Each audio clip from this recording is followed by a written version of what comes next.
Basically मला time करेक्शनचा exact area मला find out करायचा होता. तर मी हम्म. एक रन करेक्शनचा एक हाय घेतला आणि एक दुसऱ्या लोअर पॉईंटचा रनचा लो घेतला. आणि त्याला एक ऍज अ पार्ट ऑफ, कारण मला समजतच नव्हतं की टाइम करेक्शन एक्झॅक्टली कसं आयडेंटिफाय करायचं. हा तो प्रॉब्लेम नाहीये तुमचा, हा प्रॉब्लेम वेगळा आहे. काय हा सर? ऍक्च्युली प्रॉब्लेम वेगळा आहे तुमचा. तुम्ही जे फाइंड आउट करताय ना, ते काय झालं की एका गोष्टीच्या एक डब्याच्या आतमध्ये डब्बा बसला, ओके. नाही का? म्हणजे बघा, नाही टाइम नाही. करेक्शन त्याच्या आतमध्ये प्राइस करेक्शन बसलंय, म्हणजे हो, डब्याच्या आतमध्ये डब्बा बसला. समजलं का मला तसं काय म्हणायचं? पॉसिबिलिटी आहे, म्हणजे पॉसिबल नसतं का? असं की नाहीये. मी टाइम करेक्शन एक्सटेंड केलेलं आहे. नाही नाही, ऍक्च्युली तुम्ही जी गोष्ट बोलताय, हा जो हम्म. डब्याच्या आतमध्ये डब्बा बसला ना, ऍक्च्युली हा. मार्केटच आहे. ओके. तुम्हाला हे मार्किंग तुम्ही केली ना, हम्म. अशा प्रकारे मार्किंग नाही करत ऍक्च्युली. हे याच्यामध्ये ओके. मार्किंग करायला गेलं तर फसला. हे थोडं वेगळ्या पद्धतीने समजून घ्यायचं आपल्याला. हे हे मार्केट स्ट्रक्चरचा पार्ट आला. हेच आपल्याला ओके. समजून घ्यायचं. हे जे तुम्ही कराय, ह्याची उकल पाहिजे आपल्याला, ह्याचं ओके. सोल्युशन पाहिजे, हे जे आहे ना. कारण ह्याच्यामध्ये तुमचं सगळ्यात मोठं कन्फ्युजन क्रिएट होणार आहे. तुम्हाला इथे ओके. सॉल्युशनच मिळणार नाहीये. हे जे तुम्ही मार्क केलंय ना, हे जर तुम्ही डील करायला गेलात ना, याच्यामध्ये सॉल्युशन तुम्हाला मिळणारच नाहीये. हा झाला डब्याच्या आतमध्ये डब्बा. आणि ओके. हीच यालाच म्हणतो टाईड वेव्ह रिपलची कन्सेप्ट आहे. टाईड वेव्ह रिपल म्हणजे काय? लाटांच्या आतमध्ये लाटा. ओके. म्हणजे रिपल सगळ्यात छोटी, वेव्हच्या आतमध्ये येणारी, टाईडच्या हम्म. आतमध्ये वेव्ह, वेव्हच्या आतमध्ये रिपल. बरोबर नाही? ओके. म्हणजे डब्याच्या आतमध्ये डब्बा, थोडक्यात कन्सेप्ट. समजलं. आणि त्या कन्सेप्ट मध्ये तुम्ही फसला तिथे. ओके. बरोबर आहे? म्हणजे सगळ्यांना मी तेच सांगत होतो लास्ट टाइम पण. डायनॅमिक सपोर्ट तुम्ही मार्क केला हा, नंतर नवीन डायनॅमिक सपोर्ट हा आणि हा. सॉरी, बरोबर नाही? म्हणजे बरोबर. लेट्स सी की कसं. आता ही गोष्ट तुम्हाला लवकर कळेल, बाकीच्यांना अजून त्यांच्या मार्किंग मध्ये नाही आलेली, त्याच्यामुळे त्यांना लवकर कळणार नाही. बट समजून घ्या. हाय, लो, हायर आहे, हायर लो, हायर आहे, हायर लो, हायर आहे. ओके. ओके. म्हणजे तुम्ही डायनेमिक, डायनेमिक, इकडे हा डायनेमिक, नंतर हा बरोबर. डायनेमिक. व्हेरी बरोबर. झाला, व्हेरी झाला. हा डायनेमिक खरा की हा डायनेमिक खरा? अस, म्हणजे अस. म्हणजे याच्या आतमध्ये, या डायनेमिकच्या आतमध्ये, या डायनेमिकच्या आतमध्ये हा डायनेमिक आला, जो की याच्या बाहेर हा डायनेमिक पाहिजे होता, पण तो त्याच्या बरोबर. आतमध्ये आला. ओके. बरोबर. याचं ऍक्च्युली जे फंडा जो आहे ना, हा ऍक्च्युली सगळ्यात मोठा मार्केटमधला इश्यू आहे, प्रॉब्लेम आहे, जो की कोणाला लवकर समजत नाही. ठीक आहे. आणि त्याच्यामध्ये कन्फ्युजन जास्त क्रिएट होतं, आणि ते कन्फ्युजनचे सोल्युशन आपल्याला मार्केटमध्ये शोधायचे, आणि ते सोल्युशन आपल्याला मार्केट स्ट्रक्चरमध्ये कळतात. ठीक ओके. आहे, मार्केट स्ट्रक्चरमध्ये कळतात. सो ठीक आहे, काही प्रॉब्लेम नाही. तुम्ही उलट हा इश्यू रेज करताय तुमचा, ही खूप छान गोष्ट आहे. फक्त इश्यू काय आलाय मला, हे तुम्हाला कळणं खूप गरजेचं आहे. प्रॉब्लेम बघा. समजलं मला. हा. समजलं बेसिकली. एकाच्या म्हणजे मी टाइम काय डब्याच्या आतमध्ये जो डब्बा जो तुम्ही म्हणताय, हम्म. तो एक्झॅक्टली मार्केट नाही म्हणायचं आहे की मार्केट स्ट्रक्चर कन्फ्युज करते, एकाच वेळी मल्टिपल गोष्टी दाखवतात.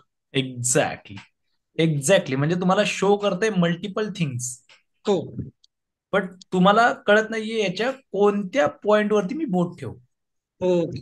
म्हणजे ज्यावेळी तुम्ही मार्केटमध्ये ट्रेड करायला जाता, मार्केट तुम्हाला हम्म. कन्फ्युज करताय जायचंय वरती की खाली, बट तुम्हाला बरोबर. याच्यावरती कोणत्या गोष्टीवरती बोट ठेवायचं ते समजत नाही. ओके. मग याच्यासाठी एक प्रॉपर एक कन्फर्मेशन किंवा एक पॉइंट आयडेंटिफाय करावा लागेल, असं नाही, त्याच्यानुसारच मग. असं नाही, असं नाहीये. तिची वेगळी स्टेप असते किंवा वेगळी ह्याच्या हे जे बाहेरून, जे बाहेरून बाहेरून दिसतंय ना, त्या बाहेरून हम्म. बाहेरून न जाता याच्या डीप मध्ये आपल्याला जायला लागणार आहे, तेव्हा ते ओके. उकल होणार आहे. तशी होणार नाही, त्याला कोणतं चालेल. स्ट्रॅटेजी नाहीये, त्याला कोणता सॉल्युशन नाहीये, किंवा त्याला काही नाही. त्याला एकच पर्याय आहे की त्याच्या डीप मध्ये घुसणं, आणि त्याचं तो, ह्याचं मूळ कुठे आहे, मूळ ओके. मेन पॉईंट कुठे आहे, त्या मेन पॉईंट पुढे पोहोचणं. देन ठीक. There will be a solution. ठीक ठीक आहे. आहे. आणि ते आपल्याला एक्झॅक्टली कॅच करायचे, आणि त्याला त्या एक्झॅक्ट पॉइंटला आपल्याला दाबून ठेवायचं. म्हणजे आता समजा आपण आजारी तर पडलोय, हम्म. माणूस आजारी तर आहे, पण नक्की त्याला झालं काय, हे डॉक्टर पण तुम्हाला डायरेक्टली नाही सांगू शकत. नाही तुम्हाला सांग. एक्झॅक्टली, तुम्हाला जरी ताप आलेला आहे, तर तापाचं रिझन डॉक्टर नाही सांगू शकत की बरोबर. एक्झॅक्टली ताप. तो लईतली तुम्हाला मेडिसिन देतो, गोळ्या देतो. पण तुम्हाला एक्झॅक्ट प्रॉपर देऊ शकत नाही, कारण ताप येण्याचे रिझन्स खूप आहेत. मग त्याच्यासाठी तो काय करतो, त्याच्या मूळ कारणाला पोहोचण्यासाठी मग तुमचं अगोदर तुम्हाला बेसिक काही औषधं देईल. त्यातून फरक नाही पडला, त्यातून परत ताप वाढत राहिला, मग तो तुम्हाला म्हणेल ब्लड चेक करा. बरोबर की नाही? ओके. ब्लड का चेक करा? कारण तो आता मात्र तो त्या गोष्टीच्या मुळापाशी घुसतोय, की बरोबर. त्याचं मेन सोल्युशन घेऊन येण्यासाठी. एक्झॅक्टली पॉईंट हाच इथे, की ओके, समजलं. याला वरच्या वरती बघून त्याच्यामध्ये विषय सुटणार नाहीये, किंवा याला काय, याला एकच पर्याय, याच्या डीप मध्ये घुसणं आणि याचा प्रॉपरली मूळ शोधून काढून आणणं. आणि ते ठीक. मूळ आपल्याला त्या मार्केट स्ट्रक्चरच्या थ्रू शोधून काढायचं असतं. ठीक आहे. सर. कारण सगळ्यात पहिल्यांदा तो या ह्याच्यामध्ये तो अडकला होता. ओके. डब्याच्या आतमध्ये डब्बा, जो मी स्टार्टिंगचा आता कन्सेप्ट सांगितला ना, हम्म, त्याच्यामध्ये सगळ्यात अगोदर तो अडकला. त्याने हे मार्क करायला मध्येच असं काहीतरी मार्क केलं त्याने, नाही का? बरोबर. हो हो, म्हणजे लाईक, आठवलं. हा, अशी अशी ट्रेंड लाईन मारलेली, अशी मॉडिफाईड मारलेली, मध्येच काहीतरी अशी मारलेली. बोलू एक मिनिट. बरोबर. म्हणजे डब्याच्या आतमध्ये डब्बा होता तो पण. म्हणजे क्वेश्चन रेस त्यांनी त्याच्या चार्ट मार्किंग मध्ये केला, बट तो त्याला समजला नाही की आपण कुठे फसलोय. जसं की तू सुमिता, तुला याच्यामध्ये समजलंच नाही की तू फसलाय कोणत्या गोष्टीमध्ये, बट फसलाय हे तुला माहिती, हो, बरोबर. कन्फ्युज झालाय तुला माहिती, बट फसलंय काय हे माहित नाही.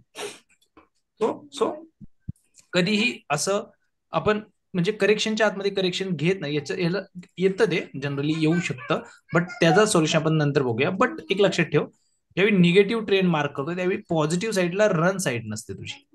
ओके. ते ठीक आहे. हा, बरोबर. ठीक ठीक. तू एक पर्टिक्युलर टाइम फ्रेम वरती, वीकली वरती तू जर पाहतोय, तर तुला ही रन साईड नाही दिसणार आहे. तू डेली वरती गेल्यानंतर ही रन साईड दिसू शकते तुझी. ओके. ह्याचं सोल्युशन आपण त्याच्यामध्ये काढूया. बट हे तुझं रन नाहीये पर्टिक्युलर या टाइम फ्रेम वरती.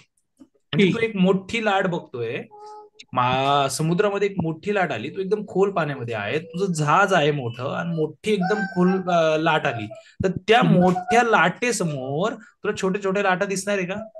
नाही नाही. पर्टिक्युलरली तुझा जो मोठ्या लाटेवरती फोकस आहे ना, तर तुझा वीकली टाइम फ्रेम वरतीच फोकस पाहिजे. ओके. तर देन ही तुझी रन साईड नाहीये. हा, तू जर याच्यामध्ये येणारी ही छोटी लाट पण बघतोय, देन ही रन साईड होऊ शकते. मग हे मल्टिपल तुझ्या ह्याच्यामध्ये गेलं, मग तू टाईड पण बघतोय, वेव्ह पण बघतोय, रिपल पण बघतोय, मग तुला त्या केसमध्ये तू मल्टिपल टाइम फ्रेम मध्ये गेलेला आहेस. समजलं का? तू आता समजलं. मल्टिपल टाइम फ्रेम मध्ये नाहीये, तू एकाच गोष्टीवरती तुझा फोकस आहे, दॅट इज वीकली वरती आहे, तर मग ही तुझी रन साईड नाही. ओके, कळलं. ठीक आहे.